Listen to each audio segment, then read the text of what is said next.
Today, my group and I, which consists of Sergio Pineda and myself, Patrick Herbert, will be presenting on mandatory military service from the perspective of Christian ethics, utilitarianism, Kant ethics, and ethical egoism. What is conscription? Conscription, or compulsory military service, is the mandatory enlistment of people into military service. The modern system of near-universal national conscription was initially created during the French Revolution, where men of a certain age would be forced to work in the military for 1 to 8 years before being put in the National Reserve Force. Today, only a few countries around the world practice conscription, namely Japan, South Korea, Russia, Israel, and a couple more. The modern universal age for conscription is anywhere between 18 years old and 14 years old. Typically, avoiding conscription has some form of harsh legal punishment. Next, we'll be looking at conscription from the Christian perspective. Simply saying that Jesus is anti-war and ending the discussion there would be indolent, as it ignores the effect that conscription has on the person. Although war is the main motivating factor for conscription, it is not where discussion should end. First and foremost, the first of Christ's teachings that should be discussed is the Golden Rule. The Golden Rule says that we should do unto others as we would have them do unto us. Many people often misinterpret this as meaning we should treat others how we want them to treat us. Instead, the Golden Rule compels us to act in the best interest of the other person.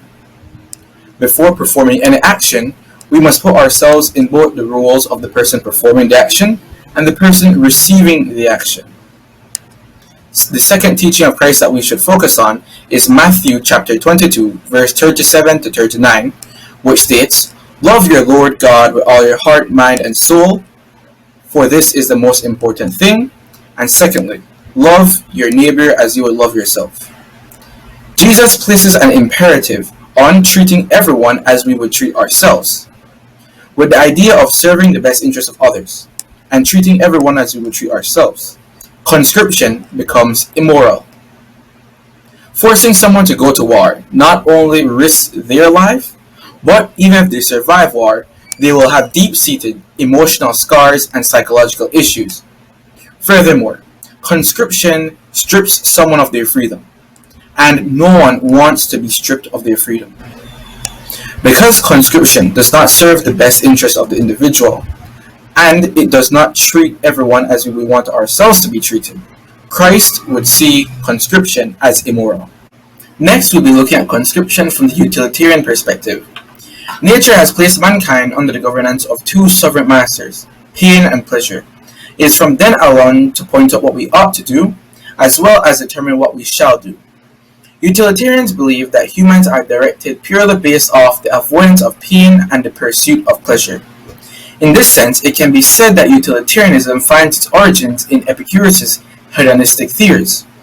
However, unlike Epicurus, who decided to create the most pleasure for oneself, which makes his theories egoistic in nature, utilitarians want to create the most pleasure for the greatest number of people, making it more altruistic in nature. Utilitarians strive to create the greatest amount of happiness for the greatest amount of people, even if it is at the detriment of their own happiness. There are two types of utilitarianism. Utilitarianism, as it was originally proposed by Jeremy Bentham, is now known as act utilitarianism, and its offshoot is now known as rule utilitarianism. Act utilitarianism states that a person must always make the decision which brings the greatest amount of happiness to the greatest amount of people, while rule utilitarianism states that we should make decisions based off rules which are likely to create the greatest amount of happiness for the greatest amount of people. Both types of utilitarianism will lead to the same moral conclusion about conscription, but for this example, I will be using act utilitarianism.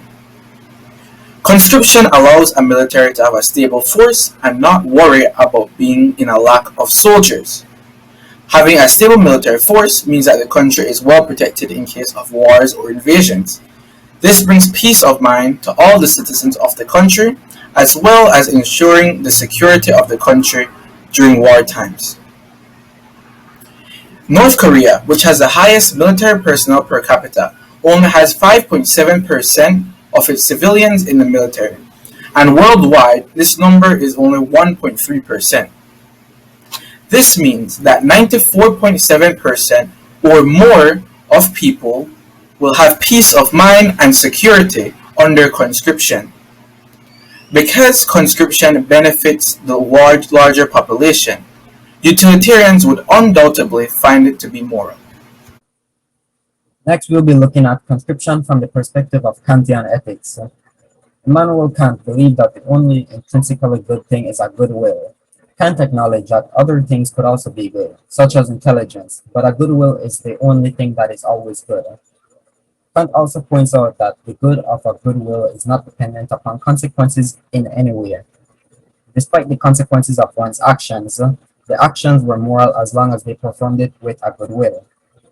Kant applied his theory of goodwill through what he called imperatives. There are two types of imperatives: categorical imperatives and hypothetical imperatives. Hypothetical imperatives are based on personal desire. Therefore, hypothetical imperatives cannot be universally applied. However, Kant believed that morality should not be viewed through hypothetical imperatives. Instead, morality should be determined by categorical imperatives.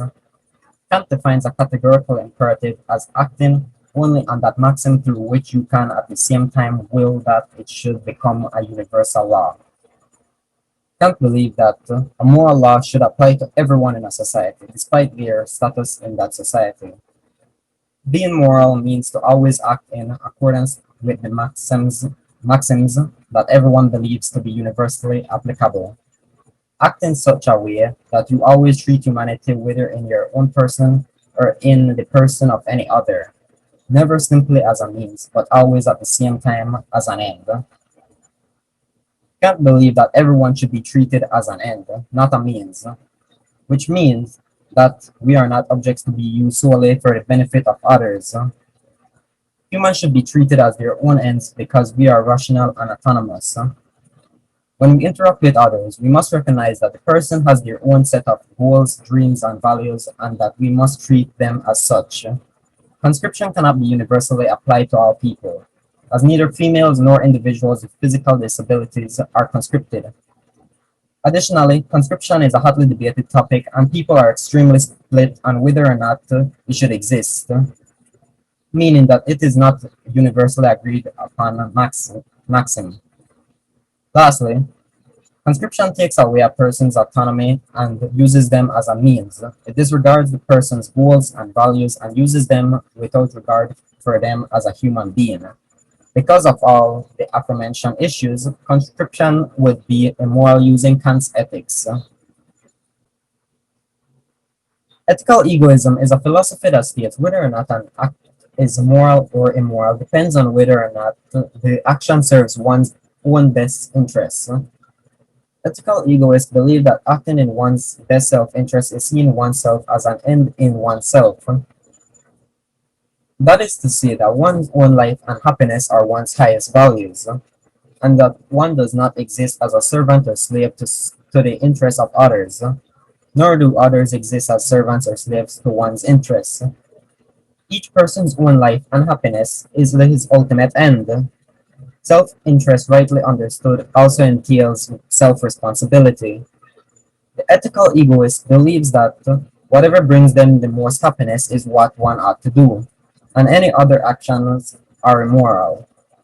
An ethical egoist would strongly disavow conscription since military service is often not the best choice for many people to make. Individuals may want to avoid dying in war or doing a whole host of activities with their lives rather than serving their country. Therefore, an ethical egoist would completely disagree with conscription. Lastly, we do not believe that anyone should ever be stripped of freedom of choice. Therefore, we do not find conscription moral. When it comes to the morality of conscription, I have to agree with Sergio. I do not believe that conscription is moral because it strips a person of their freedom. Additionally, 3 of the 4 philosophies which were covered in this video also came to the same conclusion that conscription is not a moral practice.